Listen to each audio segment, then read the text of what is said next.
Vladimir Frantz est un artiste non conformiste de 53 ans et un candidat à l'élection présidentielle tchèque qui ne passe pas inaperçu.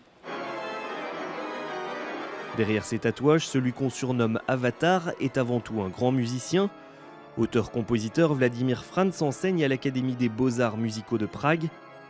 Jusqu'à cette élection, il n'avait jamais goûté à la vie politique. Toute ma vie, j'ai fait des déclarations artistiques sur des questions que les gens ont trouvées intéressantes. Et je me suis demandé s'il n'était pas temps d'utiliser d'autres moyens pour les faire passer. En à peine quelques jours, la page Facebook du candidat Frantz a dépassé les 10 000 marques d'appréciation et ce dernier a obtenu les 50 000 signatures nécessaires pour briguer la présidence du pays. Même si sa candidature est aussi inattendue que ses tatouages, certains Tchèques ne seraient pas contre un peu de rock'n'roll en politique. Monsieur Frantz est suffisamment sage et intelligent pour s'entourer de professionnels qui le conseilleraient bien s'il était président. Bien sûr, son apparence est un peu inhabituelle. Ça risquerait de créer le tumulte en Tchéquie, mais aussi à l'étranger.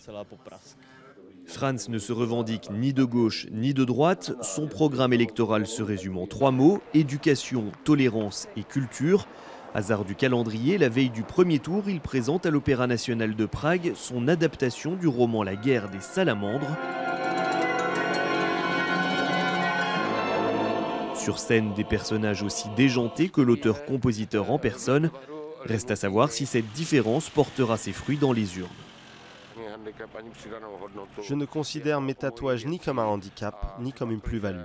S'ils font bonne impression, alors qu'ils servent comme un appel à plus de tolérance ici. Décidément bien différent des politiciens officiels, le passager d'Air France One devrait reprendre sa vie d'artiste à plein temps dès la semaine prochaine. Les derniers sondages le placent entre la 3e et la 6e place lors du premier tour.